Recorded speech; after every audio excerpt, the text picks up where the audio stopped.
Hello, everybody. It's spring cleaning time, which means we'll start today laying down on our mats.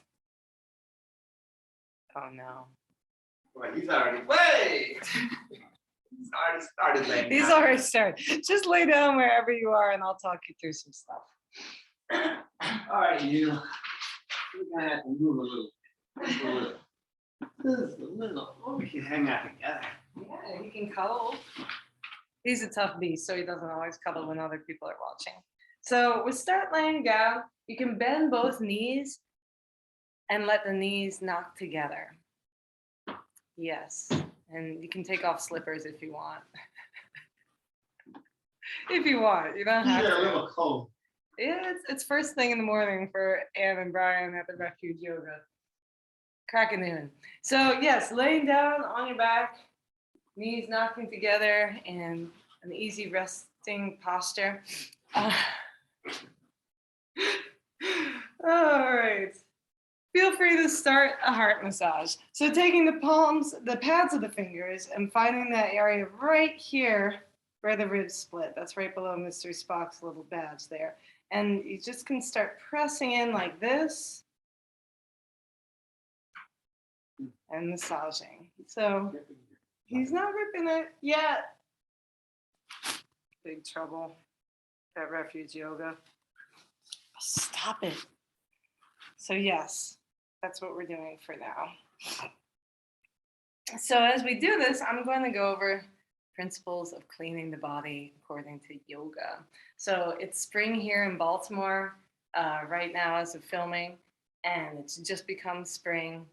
And spring cleaning is a ritual in yoga, just like it is in many other modalities, cultures, groups, whatever you want to call it. So as you're doing this and as I talk, you can start moving these little rotations down the left side of the body, following the edge of the ribs here. So following under the lungs. On your exhale, you can get really deep in there, and we'll work our way to the left side. So just take your time working your way down. So the oldest yoga written document, and there aren't a lot of written documents in yoga, the oldest one that a lot of people know about that references yoga is Patanjali's Yoga Sutras, which means the threads of yoga. They're little short sentences or slokas, verses about yoga that kind of define exactly what yoga is, even though it doesn't go over a list of asana or anything like that. The first sentence is very famous, Yoga Chitti Vritti Nirodha, which means yoga is the stilling of the fluctuations of the mind stuff. So in the Yoga Sutras, at this point, you can take your hand like a C and start massaging the left side of your body like this, working your way down towards that area right above the hip bone. So just take your time, see how things are feeling, check in. So in the Yoga Sutras, Patanjali outlines a course of 8 observances as part of yoga, or Ashtanga Yoga is what he calls it, the 8 limbs of yoga. And they are yamas, niyamas, asana, pranayama, pratyahara, dharana, dhyana, and samadhi. Yamas are external observances. Niyamas are internal observances. Asana are the postures that we often teach in this class. Pranayama are breathing exercises, which we often teach in this class. Now, if your hands are down here by the left hip bone, you can start working them across above the pubic bone to the right hip bone. Try not to press on the navel as you do this. Pratyahara is sensory deprivation or absorption within the body. Dharana is concentration, dhyana is meditation, and samadhi is absorptive bliss. So anyway, we're focusing today on the first of the yamas. There are 5, or niyamas, there are 5 of them. And the first one is saucha, cleanliness. So cleanliness, why is cleanliness important in yoga? Care to hop in and say something as you massage? Well, You can follow my guiding here. If you're at the right hip, you can start working your way up the right side and make your right hand like a C squeeze. well, it's good for cleanliness because if we're raising a lot of energy and moving energy through the body and just waking a lot of things up, it's nice to have a clean vessel in which to do it. Otherwise, we might be moving dirty things around and which makes us feel kind of bad. yeah. And also, if there are blockages in the subtle channels of the body, then when energy is moving through the body, it can encounter these blockages and creates a sense of friction or heat, which can result in injury. That's sort of a traditional yogic viewpoint that you could try to prove with Western medical knowledge or not. I'm pretty sure there are some proofs of it, but I don't have them right here.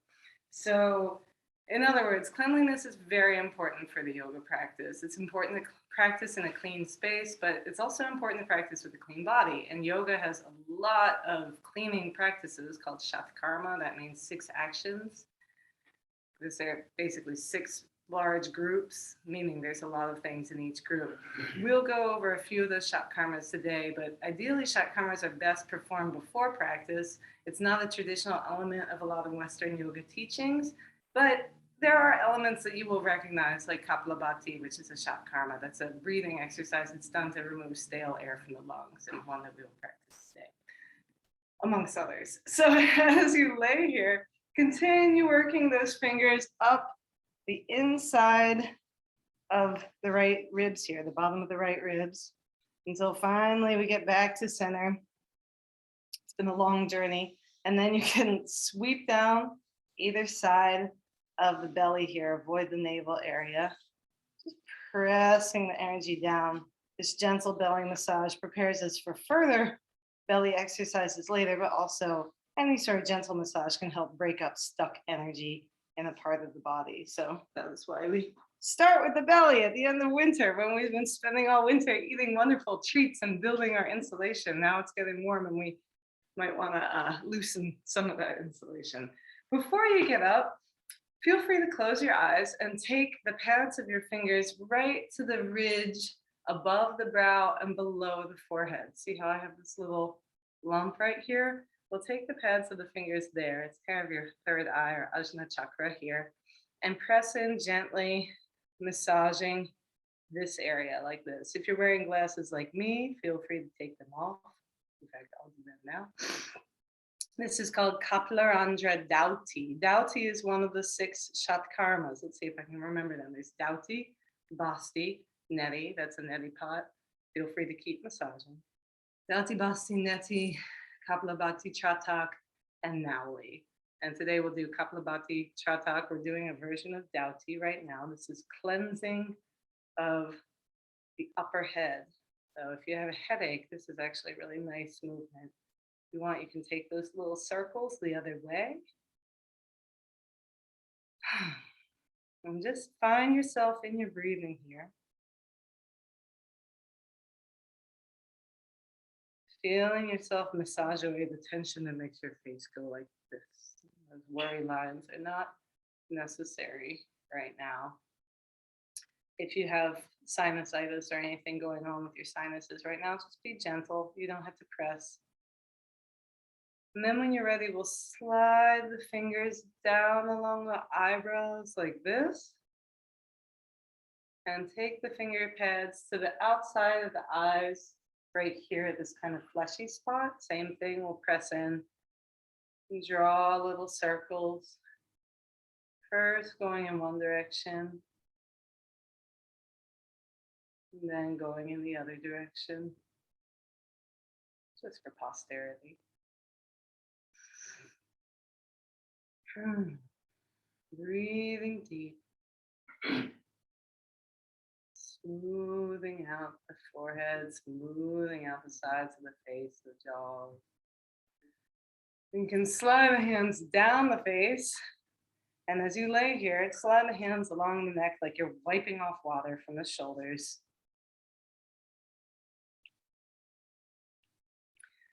And when you're ready, feel free to lengthen your legs down the mat, lengthen your arms overhead, stretching long.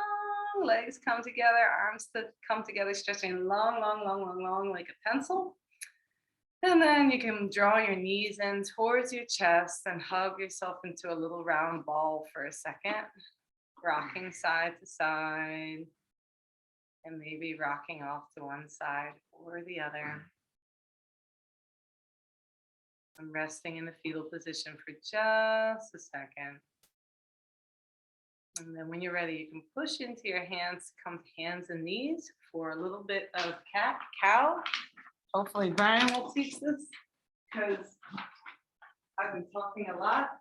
Nothing too new there. We're going to line up our wrists directly under our shoulders, knees directly under our hips. You feel free to paddle with the knees if you like. Coming in the tabletop, we're going to get into some cat cows. So as we inhale, tailbone rises, belly drops, head comes up. This is cow. As we exhale, we drop the tailbone around the spine, drop the head. This is cat. So we'll just go back and forth, inhaling into cow, exhaling into cat, taking your time, waking up the spine.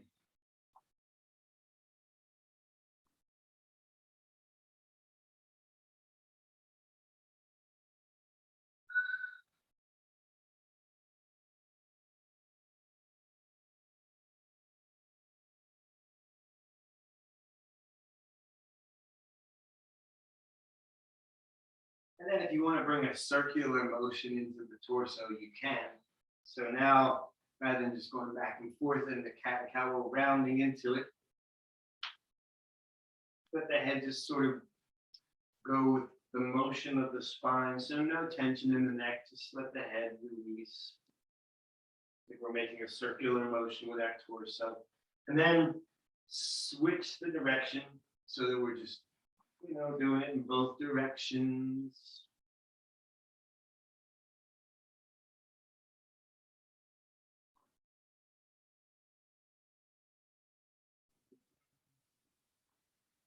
And then you can come back to center, back to a neutral spine, tabletop position. And from here, let's do either rabbit or heart posture, anahatasana. So rabbit is good if you have injured rotator cuffs or your shoulders are basically hurting. So you can come down to forearms like this. My forearms are right below my shoulders. Then I'm going to tuck my chin and let the crown of my head come towards the ground. It's all right if it doesn't rest on the ground. But if it does rest on the ground, that's fine too. You get a nice stretch for the back of the neck here. If your rotator cuffs are feeling pretty good, your shoulders aren't hurting, you can move your hands forward a little bit from here. Come down, resting on the forehead or the chin or all the way down on the heart for anahatasana, heart posture. Anahata is heart, asana is posture. So asana, one of the 8 limbs of yoga, according to Sage Patanjali, 1,500 years ago or more.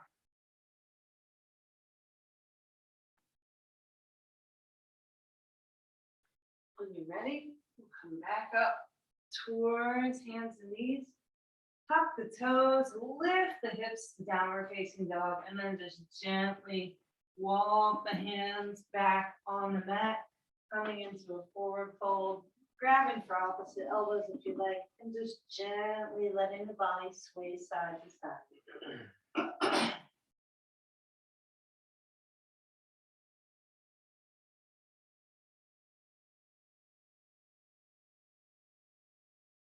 Bending the knees if needed. Now when you're ready, we'll roll up to standing, bringing the shoulders up by the ears, move down by the sides, palms face out, standing here into dhyana for a second, and then when you're ready, we'll shake it all off. If you want to take it from here for some dharana, we'll do some movements to get the energy flowing in the body in an effort to work our way through these cleaning practices that we'll be getting into after dharana.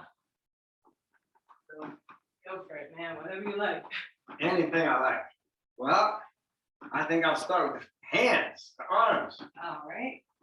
So coming to stillness, we're going to tuck the thumbs into the palms, curl the 4 fingers around, nice long arms, nice relaxed shoulders. We're going to roll just the wrists.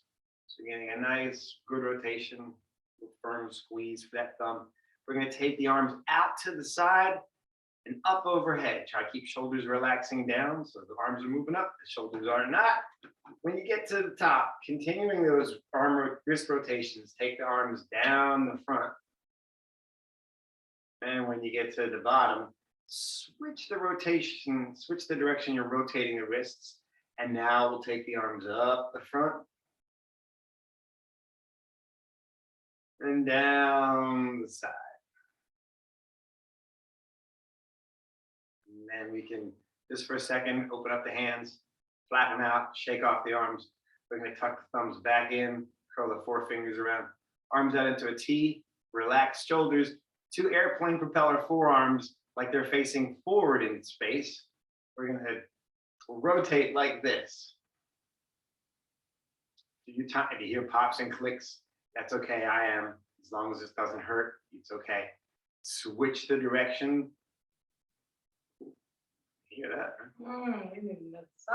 And then let's take those airplane propellers we're making and face them straight up at the sky. So relaxed shoulders. And now we're facing the forearms like we're facing towards the sky. And then switch the direction. And then we're going to face our airplane propeller forearms at the ground. Shoulders, elbows out like this, shoulders relaxed, and like we're stirring 2 pots of soup on either side of our body, 2 big cauldrons of soup, a few times in one direction, and then switch the direction. Shoulders relaxing down. And then let's just open up our hands, flap out the arms, shake it out. Shaking up those arms, right? From here, let's get a twofer.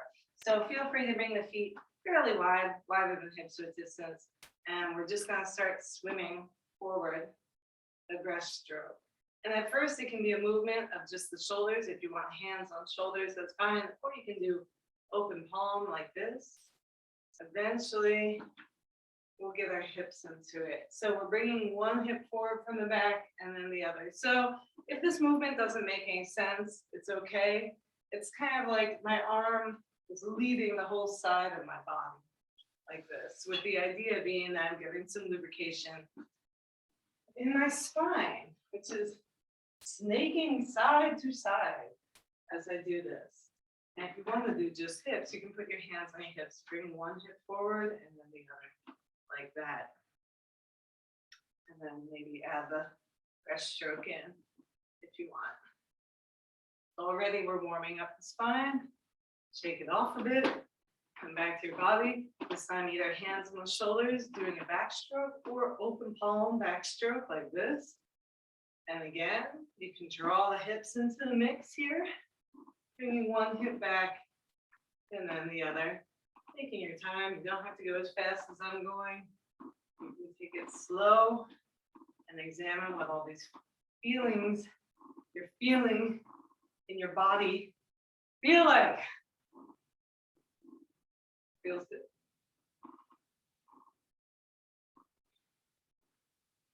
And then when you're ready, shake it off again.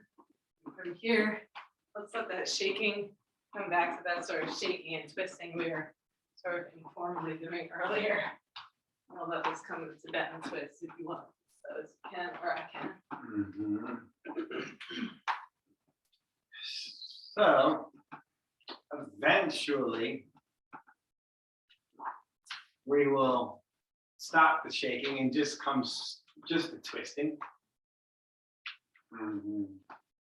Just, you can go gentle with it. Just let the arms sort of gently tap the back as you twist. Then we're going to bring a breathing exercise into this. And what we're going to do is pull the elbows back. Take the palms out flat like we're skimming water, chest tight. Inhale as you twist to the right. And as you twist to the left, exhale with a shh sound. So it's shh.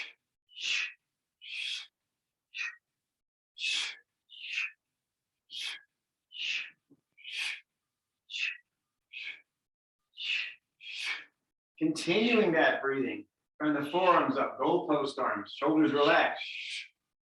Inhaling right, exhaling left.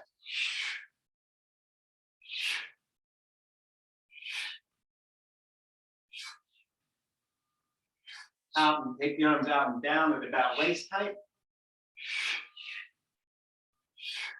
Still continuing that breathing, inhaling right, exhaling with a shh as you go to the left.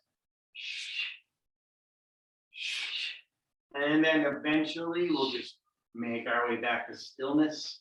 You can just kind of gently let it unwind. And there we go. And shake it out.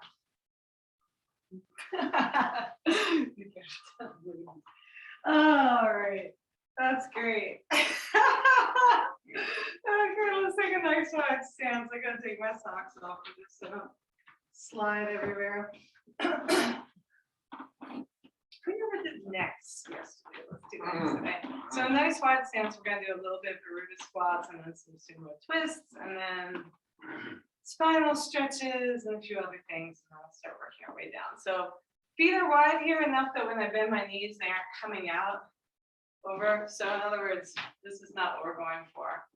This is hard on the knees to do that. This is what we're going for. So knees are either inside of the ankles or just above, like that.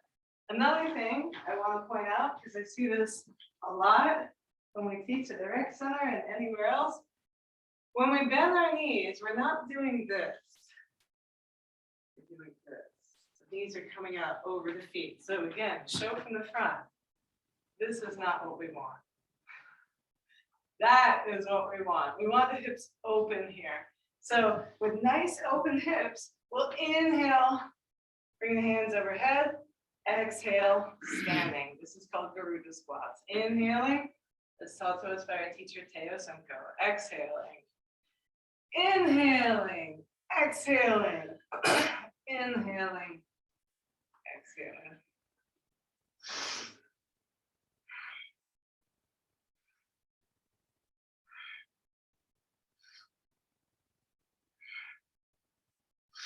You're using your arms as a pump here. And we're building energy in the legs and hips from doing this dynamic motion. We're keeping the tail tucked as we're squatting down, even though the hips are open. It's not easy, but give it a try. Next time you stand, inhale, standing. Exhale, squatting. Switching the breathing.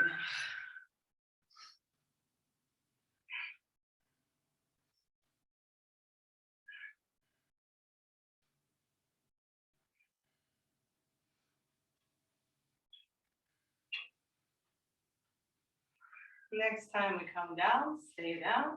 Take the palms of the hands right above the knees, and Brian will show us sumo squats.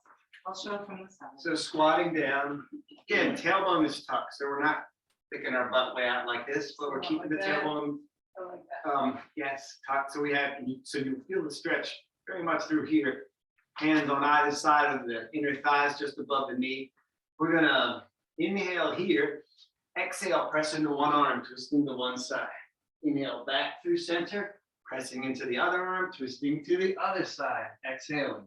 So just continuing that way, inhaling through center, exhaling as we twist to the opposite side than last time. And you'll notice that Brian's knees and my knees are nice and wide too. They're over our feet. The hips are open here.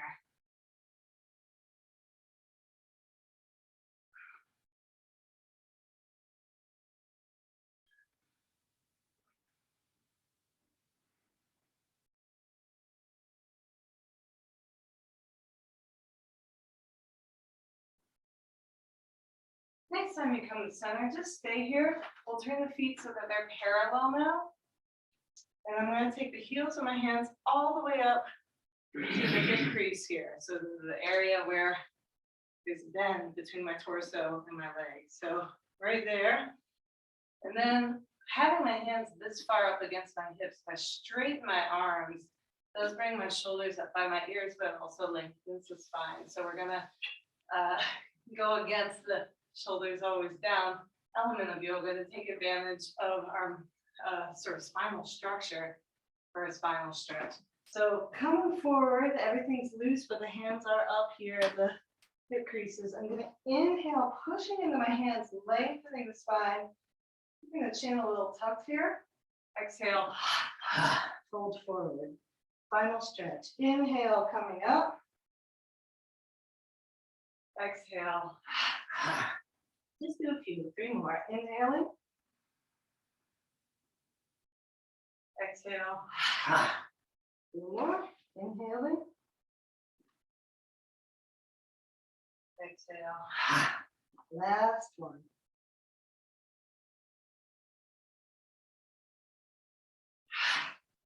And from here, you can swipe off one leg, swipe off the other leg, swipe off the arms, swipe off the torso, the back, swipe off the head, whatever. Cut all the cords of energy that form between you and everybody else in the world all the time. They will form again.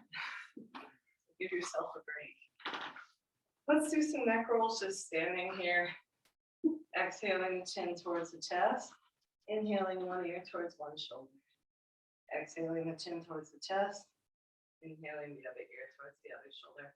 And you can continue doing this. Inhaling up, exhaling down, inhaling up, exhaling down. Or if your neck is feeling really open, I guess you want to say, we'll inhale the right ear towards the shoulder and lift the chin. Keeping the back of the neck long, we'll exhale the left ear towards the left shoulder and bring the chin down. Inhaling chin up, exhaling chin down. It's like I'm drawing a circle in front of me with my chin, like that. But the key here is that as my chin raises, the back of my neck stays long and doesn't crunch. The weight of the back of the skull is great. You don't want to let it just flop back there with momentum. So we'll take it slow. Inhaling chin up, exhaling chin down. Next time your chin comes to your chest, take it the other way. So this time, inhaling my chin up, ear comes to the left, exhaling, chin comes down, ear comes to the right. Inhaling. Inhaling. Exhaling. Inhaling. Exhaling. Keeping that length on the back of the neck. This way. Okay. Let's get your paintbrush. Next time your chin comes down, Brian will take over. Next time your chin comes down, you can inhale back up. And then we're going to just take the head side to side. Keep shoulders relaxed. So it's like we're going back, forth, taking one ear towards one shoulder, one ear towards the other shoulder. Keeping the shoulders relaxed down the back, give you the maximum neck stretch. And then if you want to tuck your chin, tuck your chin as you do this, lengthening the back of the neck, you can. Again, just go easy, go gentle, gently stretching the neck. And then if you've got your chin tucked, you can untuck it again, bring it back, your head back up to normal head position, natural head position, and then you can just come back. One last thing, let's do some stretches for the sternocleidomastoid muscles. Those are the muscles that connect from the back of the skull, wrap around the side of the neck, and then come to this little knob. So big muscles that you see wrestlers pop out of their necks. This is a very simple stretch. I'm going to look over my right shoulder. And then I'm going to look over my left shoulder. Ooh. I'm going to look over my right shoulder. As if I'm looking behind myself, like in The Exorcist. And then I'm going to look over my left shoulder. How often do you hear The Exorcist reference in a yoga practice? One more time. When you get really good at yoga, you can turn your head all the way. Then you can do full exorcist looking over my right shoulder. Do not turn your head more than it's. They call that owl practice. Because you go, ow! No, because you look behind you like an owl. All right, when you're ready, let the head come to neutral. Shake it all off. I think that we've done a lot of wonderful stretches for the body. There's one last thing I'd like to do. Bringing the feet together to touch. Maybe there's a couple inches between your heels, but the big toes are touching. We'll inhale the arms up overhead, interlace the fingers, exhale over to the right. And then on your next inhale, slide the right arm down the right side of the body, pressing into the right hips a little bit to get further. Reach with the left arm, inhaling long through the left side body here. Exhaling when needed, breathing naturally when needed. When you're ready, we'll inhale that right arm back up. This time, exhale over to the left. You can, on your next inhale, take your left arm down, press it against the left hip gently. Get a little more stretch. Inhaling to the left. The right arm is reaching long. Look, now it's on screen. Remember from here, next inhale, both arms come up. Hands come down to the lower back, either palms, fingers pointing down or fingers pointing up. This time we're going to tuck the tail, so it's easy for me to have my tail sticking out like this with my hands like this. I'm going to tuck it. Inhaling, looking up, shining the heart towards the ceiling. You might have more. Don't be tempted to go there. Keep it in the upper spine. If you want to go a little further, you can, but really keep it in the upper spine. Draw the shoulder blades together, looking up. Then when you're ready, exhale, slide the hands down the back of the hips, coming into your forward fold. One last time. Let's do one sun salutation. You can come to the front of your mat. Roll up to standing, shaking it off. And Brian will take us through sun salutation A from the Ashtanga primary series. Starting here in the Tadasana position, shoulders relaxed down the back, nice long, tall body, tailbone slightly tucked, chin slightly tucked. We're going to inhale, both arms up overhead. You can take an optional back bend if you like here, upper back, that is. Exhale, fold, swan dive, coming down to forward folding, keep the knees bent. That's more comfortable for you to do it that way. We're going to bring the hands to the shins, inhale. Press and coming up into a flat back. Exhale, we're going to place the hands on the ground, step back to high plank position, take an inhale here.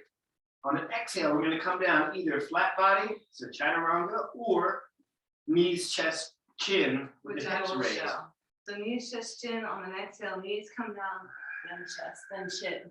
Either way, elbows hug close to the body as you come down, exhaling. We're going to inhale and peel up the upper body into cobra. So at this point, your hips come down. Yes. We'll tuck the toes, press back into downward facing dog. If you need to come through tabletop on the way there, go for it. You got this. Feel free to pedal your feet now that we're in downward facing dog if you want to a few times. And make sure those shoulder blades are tracking towards the hip bones. You don't want them up on your ears, but you want the neck nice and long here. And then looking up at the top of the mat, you can walk, float, jump, step, till you get to forward fold at the top of the mat. So bringing the feet up. We'll bring our hands to our shins again. Inhale into a long flat back. Shoulders going down the back, nice long neck here. Inhaling, and then exhale. Fold again, forward fold. And then on an inhale, we're going to come all the way up to standing. You can sweep the arms out to the side as you come up. Palms touch overhead. Exhale, palms come to heart center. We'll do that one more time. I'll go through it a little bit quicker this time. So inhaling, arms up, slight back bend. Exhale, swan dive, forward fold. Inhale, palms to shins, long neck, flat back. Exhale, plant the hands, step or jump back towards high plank. Inhale here, holding your high plank. Exhale, either knees, chest, chin, which Brian will show, or I will show chaturanga. If you're doing chaturanga, make sure that you're coming forward as you come down and the elbows stay close to the body. Exhaling all the way down onto the belly. Hips come down if you did knees, chest, chin. On your next inhale, we'll peel the upper body up. cobra, shoulders stay down here. Exhale, calm down. Inhale, come through hands and knees. Exhale, tuck the toes, lift the hips, downward facing dog. Pedal the heels here a little bit if you like. If you need to, you might totally not even need to. Your heels might be smack dab against the ground. You can bounce in place if you like. That's the joy of Zoom yoga. You can twerk as much as you want in your yoga class and no one's gonna be overwhelmed by that.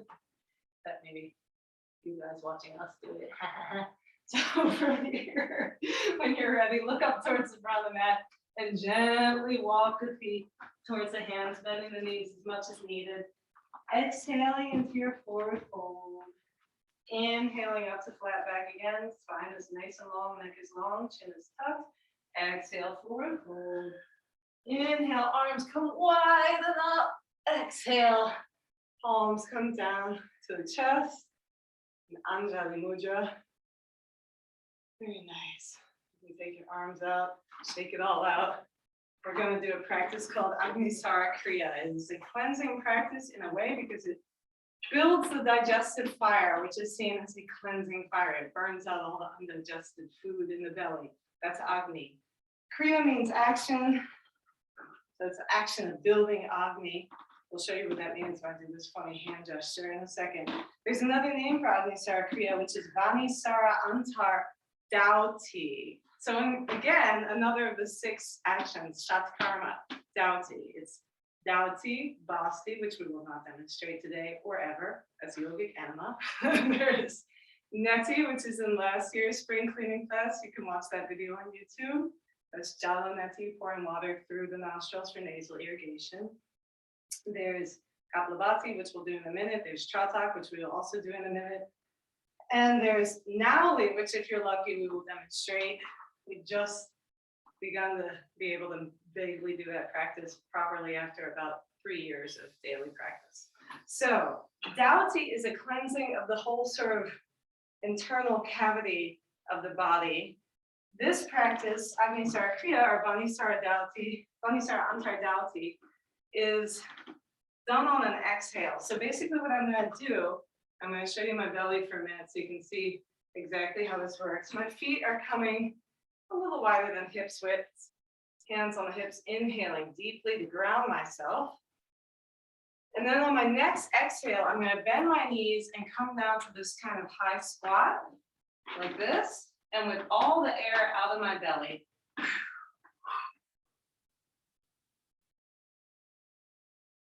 I'm drawing my abdominal muscles towards my spine and then releasing them. Brian's doing a great job, so I'll let him show while I sort of describe the action. So when you're ready, inhale, let the belly release, inhale, stand up, hands on the hips. If you're dizzy, look at your nose tip, that will ground you. That's called Nasikagara Drishti. And again, I'll mention this for anybody who didn't catch it the first time. You're doing this action after you exhale, before you've inhaled. So there's no air in the lungs, in the belly when you do this, which allows for a nice ease of this this motion in and out like this. It's a lot harder if you try to do it and you got a lung full of oxygen. Yeah, you want the lungs to be empty here. So again, to show you, I'm inhaling, exhaling.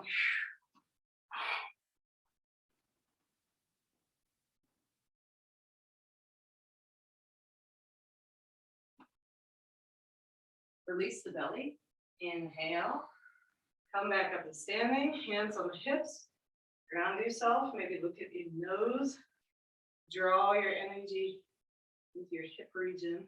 I'll make you feel grounded. You can even shake a little bit, feeling really ungrounded. And ungrounded means dizzy or lightheaded or overwhelmed. To clarify, we'll do 2 more. Inhaling, exhale.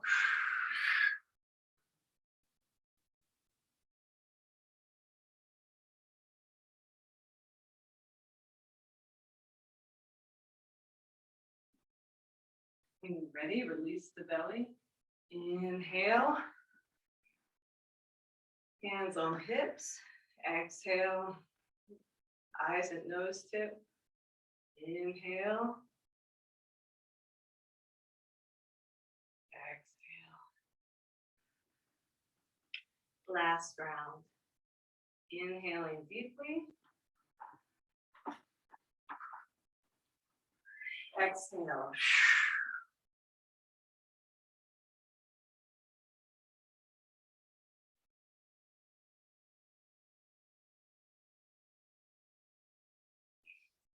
Inhaling deeply, hands come to hips, standing up. Exhale completely. Eyes on nose tip, grounding yourself.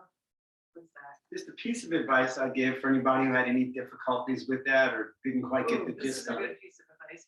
Do it on an empty belly. Do it on an empty belly, one. The other thing is,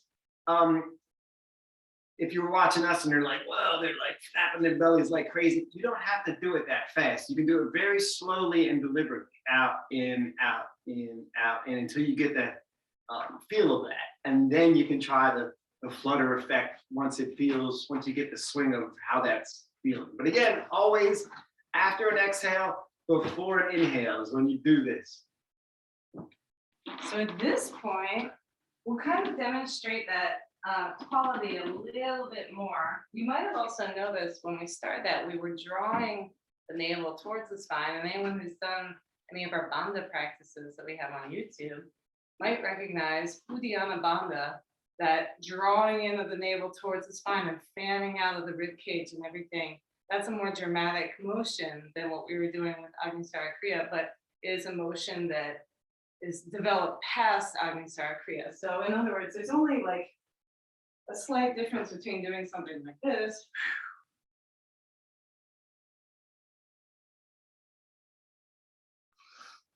inhaling, standing, catching the breath, and doing something like what I will show you with the Anubandha.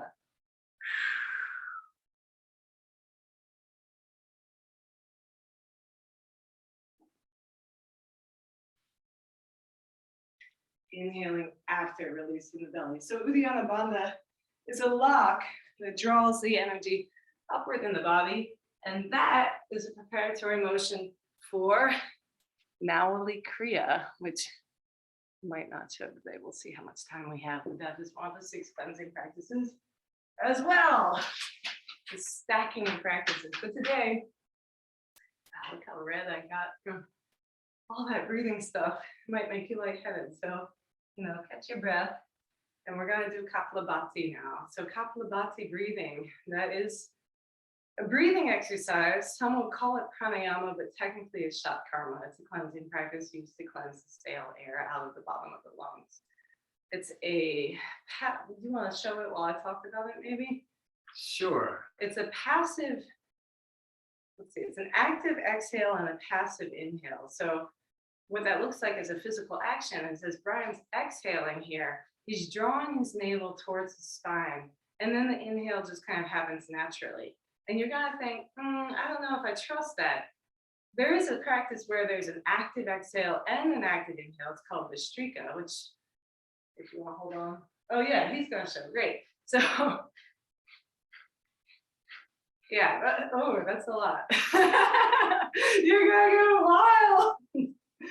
Just kidding. Vistrika is a really intense breathing practice. But today we're focusing on Kaplabazzi breathing, which is a little bit more gentle. You use it, in my mind, I think like I'm gently sawing through a piece of wood. It's a very sort of just kind of repetitive, gentle movement. You don't want to hyperventilate or overwhelm yourself while doing this. So again, to show, inhaling deeply and begin.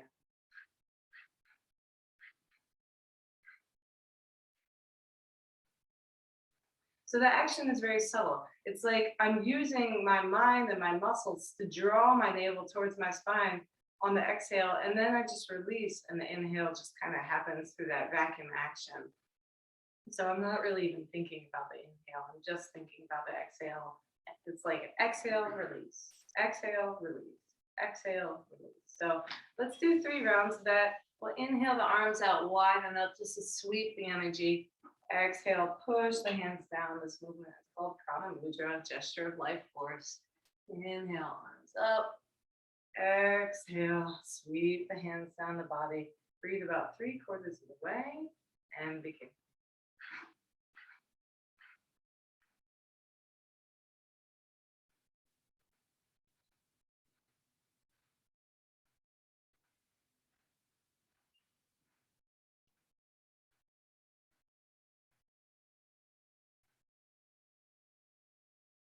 When you're ready, exhale completely. And it's your choice. You can either fold forward on the exhale, holding the air out of your body like this. Or you can breathe naturally. You can exhale deeply and engage with Uddiyana Bandha, which looks like this.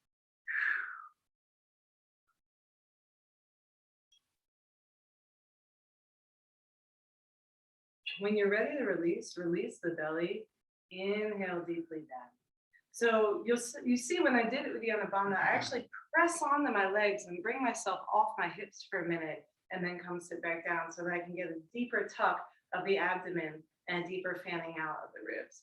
So that's just the way that I do it. Some people prefer to come into a squat and then come up into Uddiyana Bandha that way. That's an option too. I'm lazy. I just want to keep sitting on my butt. So we'll do another round of that. But first, let's inhale deeply and hold our breath as a sort of cleansing, sort of reset practice in between each round of Kaplabazzi. So inhaling deeply, you can raise your chin on the inhale. Hold, tucking the chin for Jalandhara Bandha, the throat lock.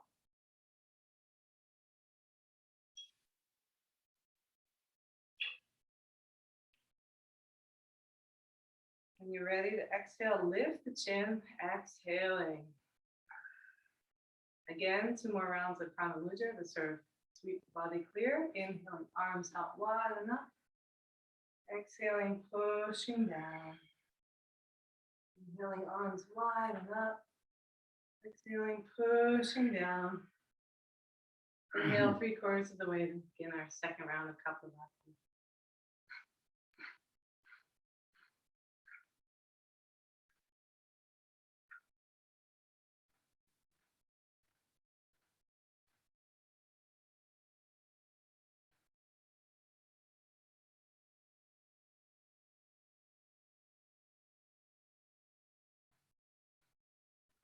Exhale and either fold forward or exhale into Uddiyana Bandha.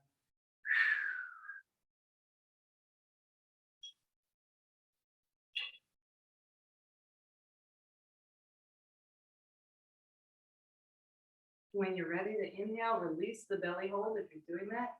Inhale deeply or come back up to seated. Inhale deeply, exhale completely. And on your next inhale, lift the chin and inhale very deeply to retain the breath for a second. At the top of your inhale, tuck the chin for Jalandhara Bandha. Hold the breath in.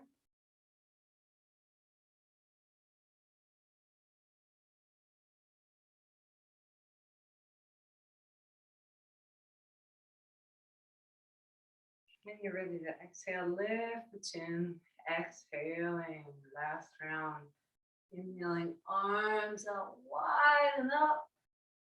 Exhale, pushing the hands down. Last one. Inhaling, arms wide and up. Exhaling, pushing down. Inhale 3/4 of the way for your last round of Kaplabazzi breathing. Soul shining breath.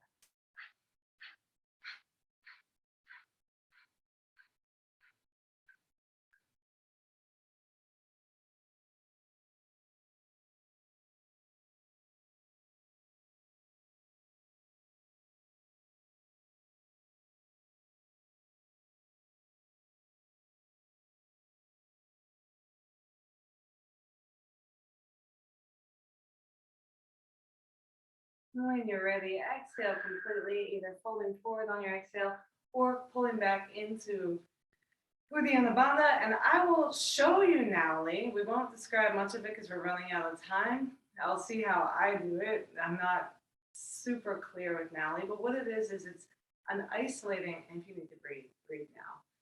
while I describe this, because I am going to be a little wordy about this. Nali is one of the 6 cleansing actions.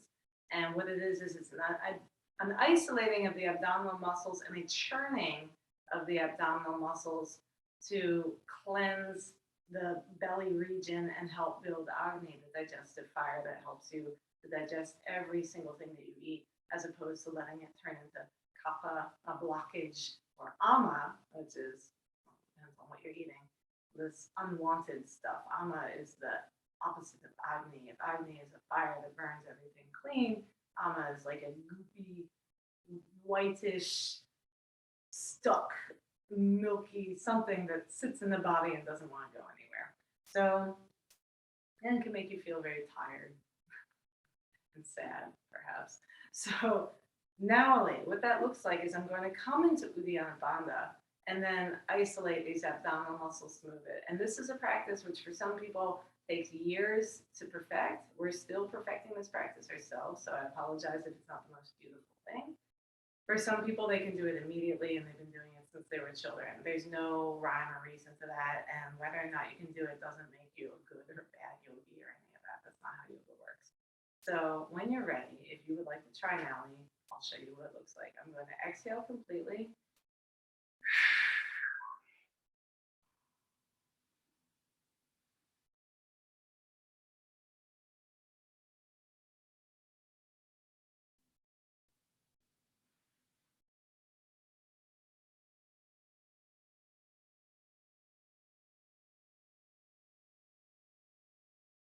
When I'm ready to inhale, I release the belly hold and inhale again. I told you it didn't look like much, but let me show you from a squat as well.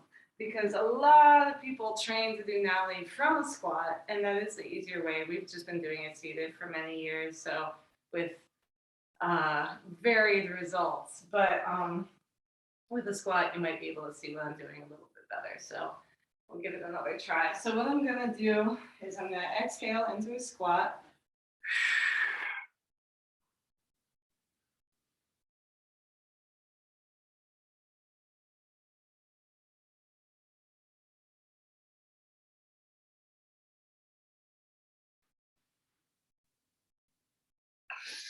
Inhaling, standing back up. Still getting it, but you may have noticed one thing I do when I'm doing this practice is I actually move my hips a little bit. It's a bit of a cheat, but every single yoga teacher that can do Nali, which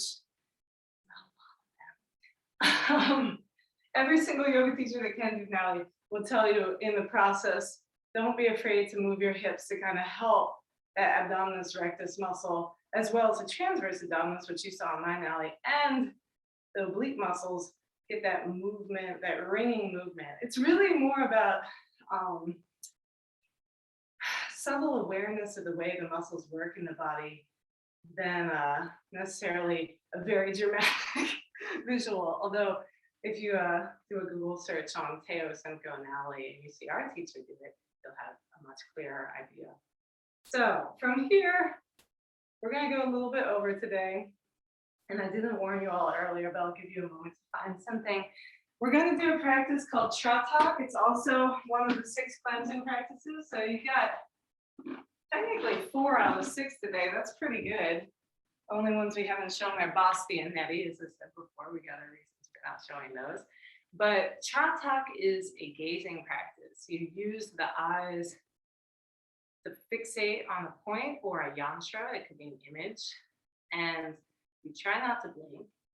And as you do that, the eyes begin to water and flush out the tear ducts, which some say removes excess protein from the tear ducts, just sleep from the beginning of the morning, that type of thing. And when that stuff is clear, then neurotransmitters can move more freely, like serotonin. Anyone who wants to look that up and let me know if I'm really talking about real science or just pseudoscience, please. I should probably do the research myself, but I am an artist and not an academic. So you'll need an object. I have a penny, but a small round whitish object will work. You could get a pebble. I'm going to give this to you. This is your penny. I have a penny. You're rich. Don't spend it all in one place. You could use like a pebble, or you could even use a soda cap, like a cap from a soda bottle. Obviously, a penny is not white, but it is round and it's a small object. So Brian's going to demonstrate how to do Chatak with that. I, on the other hand, long ago, drew a little point on the wall. So I'm going to show you how to do Chatak gazing at the wall. You have your point on the wall, maybe you have a pencil, and you draw a little point on the wall. And taking glasses off, this is an important practice to do without glasses or contact lenses on. So, if you're blind like me, you might have to make your little point on the wall quite large. You focus on that point, or as Brian's going to show you, on that penny. Or if you're doing it yourself, I like to measure off using the old hang loose. So the thumb to the pinky. And you want it slightly, you don't want it here or down here. You want it slightly above. So this is a good way to measure that. And there you go. If you're doing it gazing at a point or a yantra, an image on the wall, if you have a yantra you printed out and you want to stick to the wall, or a picture of a yantra or something, make sure that the wall is about arm's length away from you. If you are trying to elevate your mood, put the point slightly higher than sort of the eye level. If you're trying to center yourself and ground yourself, put the point slightly lower than eye level. And if you just want to stay in a state of balance, the point straight out from eye level. That's fine. And if you're doing it like me, where you're holding it, feel free when your shoulder gets tired to switch on. So following Patanjali's 8 limbs of yoga as expressed in the Yoga Sutras, dharana is concentration. It's one of the limbs. And that is what we are doing right now. We are concentrating on this point. What's neat about that is that you can turn it into a meditation, which is dhyana, another one of the 8 limbs. So the way you would turn this into a meditation is anytime your mind wanders, come back to exactly what you're looking at, whether it's the object that you're holding slightly above eye level so that your eyes are pointing in and up, or it's the point on the wall that you're staring at. Some people also practice Chataka with a flame. You light a candle and look at the flame. That is another option, but whatever you do, just try not to blink. If you do blink, don't beat up on yourself. That's certainly not a yogic practice. Give yourself a hard time for not doing something the way you were taught to do it. As long as you're being gentle with your body. Try to keep your gaze relaxed, so we're not staring all bug-eyed, but no Johnny Rotten faces. just a gentle, relaxing gaze, relaxed gaze. And also do keep your spine long, because since this practice, even though it's a Shatkarma practice, it's a cleansing practice, because you might find your eyes begin to water at a certain point. If you're keeping your spine long, it allows space for the evolution of dharana, concentration, to dhyana, meditation, to samadhi. Samadhi is a state of absorptive bliss, a state of enlightenment, which is not a permanent state, but more a transitory thing. So if your spine is nice and long and energy is flowing in the body, it's less likely to encounter blockages along the spine because of the suspension of the spine. When the energy can flow like that, it makes us human beings feel great. And when we feel good and we feel absorbed into the oneness of the experience and the oneness of the universe as we practice, that is samadhi. And you can achieve samadhi through many, many, many, many, many different things. It doesn't have to be yoga practices. It could be something totally unrelated to yoga. But the cool thing about Chatak is that you can allow it to take you to that place if you're feeling open to that.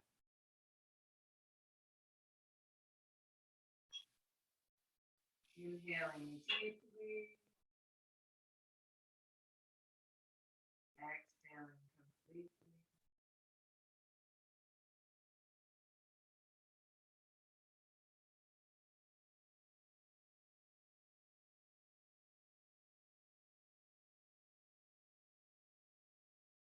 When you're ready, you can close your eyes. If you're holding an object, you can put the object down and rub the palms together vigorously. Building heat on the palms of the hands. And when they feel warm, you can cup the palms over the closed eyes and let the heat radiate off the palms onto the eyelids. You can open the eyes. Look at the lines in between the fingers. Slowly draw the hands away from the face and let them drop. Great job. All right. So that is what we got for you today. This final twist for one last little cleansing practice, wringing out the digestive system, wringing out the spine, and then we will come to Shavasana. So coming onto your back, knees are up, arms out into a T. Let's just let the knees rock side to side for a minute.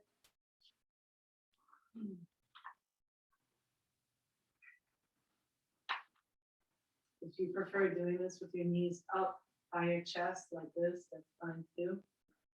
And eventually, when the knees rock over towards the right side next, just let them fall one on top of the other. If your left shoulder is coming way up off the ground, bring the left shoulder towards the ground, even if it means lifting the knees a little bit off the ground. And we'll look over the left shoulder here, letting the spine fall into itself. If you want to bend the right elbow and hook the right fingers around the outside of the left knee, that's fine. If you do a little extra support, if you're looking for that.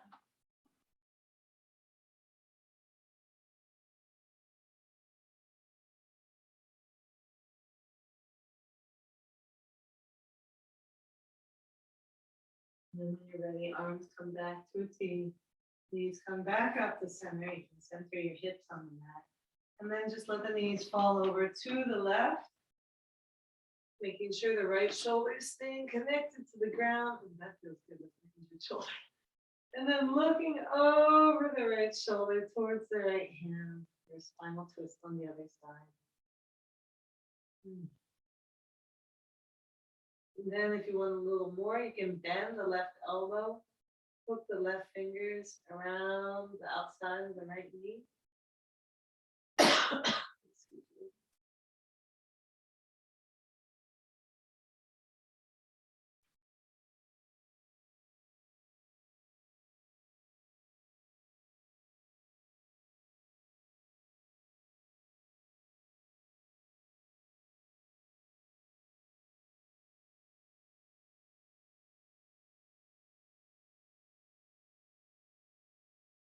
And when you're ready, unwind.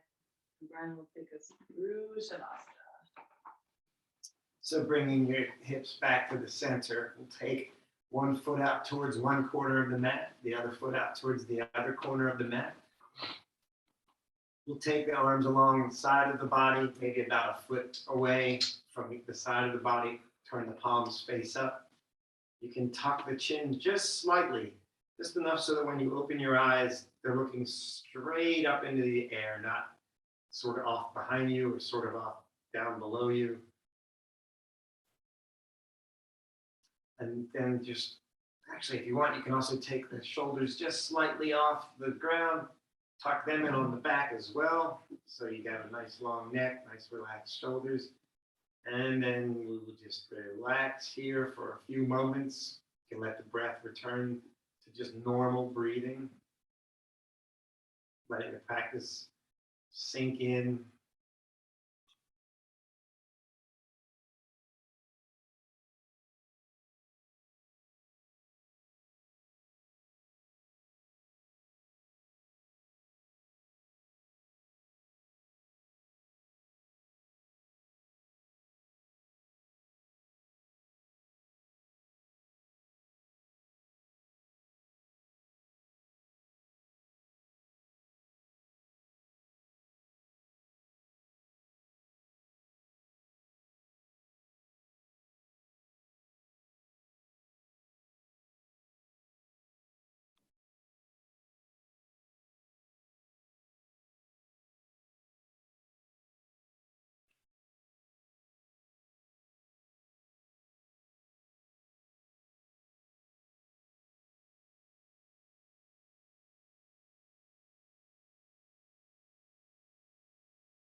When you're ready, you can bring your awareness back to the body.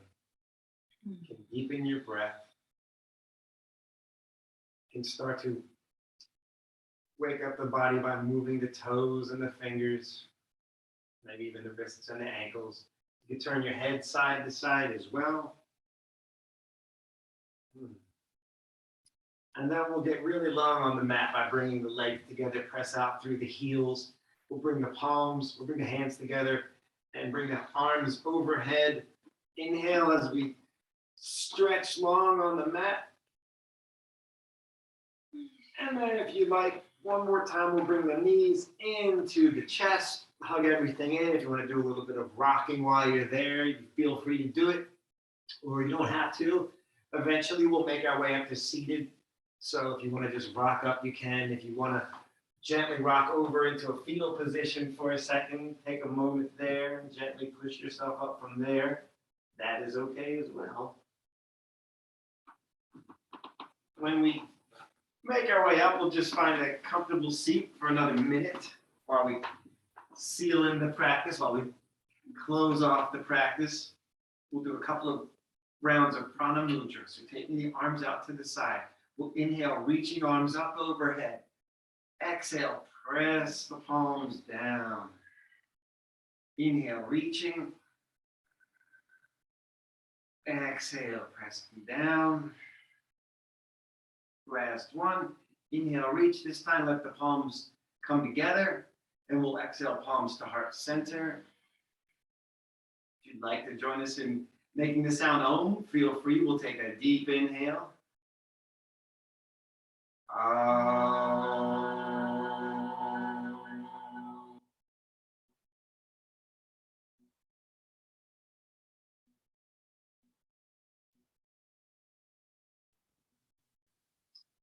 Thank you for practicing with us today. The light in me sees and honors the light in you.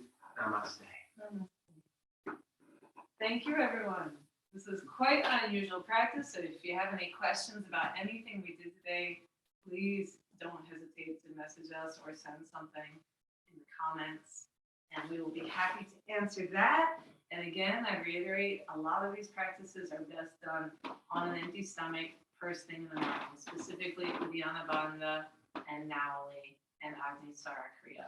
So, don't eat anything before you do this practice again, if you do it again, maybe next spring. Thank you. Thanks a lot.